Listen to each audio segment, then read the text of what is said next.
the original Taiga and Ryuji.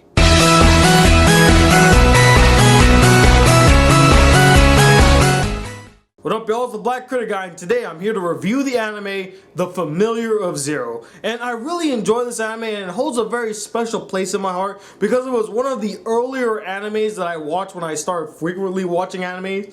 And like I said, I really enjoyed it. So the basic plot of The Familiar of Zero is it follows this short, pink-haired, flat-chested girl by the name of Louise, who is basically the worst witch that you can think of. I mean, she can't do spells, she can't do summoning, she's pretty much bad. And so one day they had to summon their familiars, and she summons this human by the name of Saito, which is unheard of in this world. They're like, who is that? What is that? What power does it have? They're confused and baffled by the summoning of this normal being. And Saito, totally lost in translation from Japan. He's like, where am I? What's going on? And it basically follows Saito and Luis and their crazy shenanigans, misadventures, romance, and comedy. Now this is an interesting story of how I discovered The Familiar Zero. I was looking up pictures for To Love Ru because I wanted to, I was really into the whole like anime couples, and I really liked Lala and I forget what her love interest's name was, but I was looking for pictures and I found this one picture, this picture right here, and I was like, what is this picture? What are these characters? So I did a little research and I found this anime called The Familiar of Zero. And I'm like, it looks interesting. It's only 12 episodes. Let's give it a watch. And the rest, as they say, is history. Now, the one thing that I really just enjoy about this anime is the relationship between Luis and Saito. First off, they hate each other.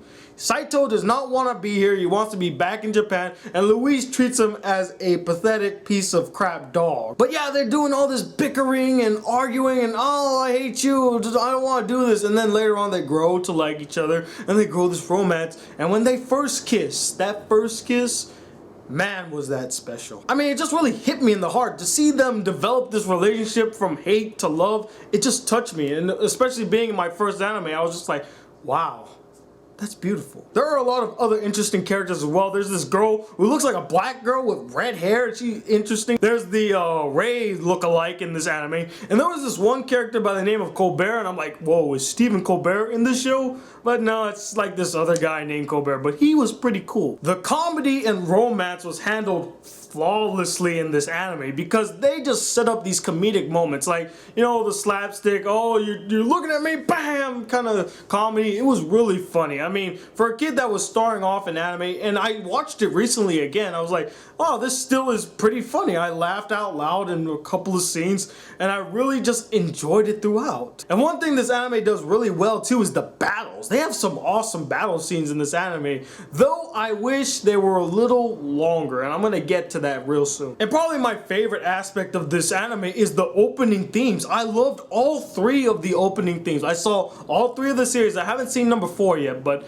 I probably might, but for reasons I'm about to explain, I don't want to see it. Now, my first reason of why I won't see the 4th, and it's actually a major con in this series, is the repetitiveness of the relationship between Luis and Saito. The repetitiveness of the jokes. I mean, at the end of the first season, we realize, okay, now they're a couple. Now they're gonna build this relationship, and we're gonna see where they're gonna take it in the second season, right? No, we go back to the same dynamic that we had in the first season, and they just rehash these same jokes where I'm like, why? You are a couple now. Try to act, don't push him away, make some couple remarks. I just didn't understand, why not just make them progress instead of always degrading them back to the original state? And they did this all the time. They did this from season 1 to season 2, they went back to what season 1 was like. From season 2 to season 3, again, they went back to what season 1 was like. So in my mind, I'm thinking, well, I could watch season 4, or I could just watch seasons 1, 2, and 3 again. It's the same damn thing. One thing that really bothered me is how they really build up the fact that there's gonna be like this epic action scene, and it's gonna be at the end, it's gonna be awesome, and then it happens and it just, the end. I mean, wow, really? That's it? I mean, you get this feeling, it's Saito against the world. He's fighting for the love of his life. He's fighting to survive. It's epic battles, and then you get 1 or 2 jabs, and then it's over. The fight scenes never really last long. The climax of every season, it ends where Saito is out fighting by himself, and then the battle ends.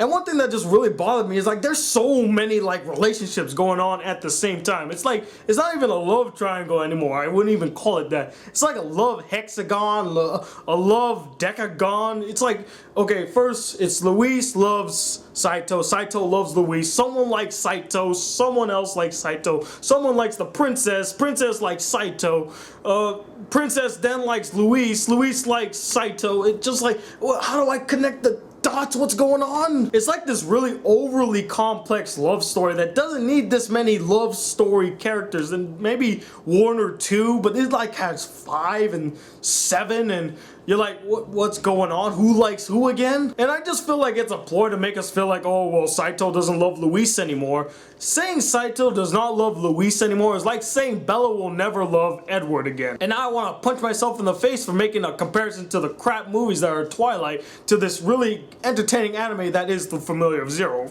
So overall, besides the few cons that I had, I really enjoyed The Familiar of Zero. Again, it holds a very special place in my heart. It was one of the first animes I ever watched. I really enjoyed it. I love the relationship between Saito and Luis. I think the action is fun. The comedy is handled very well. I like the secondary characters. They're all entertaining. And I probably will watch the 4th season. I'm thinking about it because, again, back to the 1st season. But anyway, I'm gonna give this show a 4 out of 5 stars. I say it's definitely worth watching. If you're a fan of romantic comedies, if you're a fan of like Love Hina, Negima, to Love Ru, you will probably love this anime. But anyway, what did you guys think of this anime? Did you like it? Did you hate it? And let me know, what is your favorite love triangle in an anime? Like, you know, this person loves this person loves that person. Comment below, let me know. Anyway, I'm the Black Critic Guy, bridging the gap between movies and anime reviews. Till then, peace, YouTube.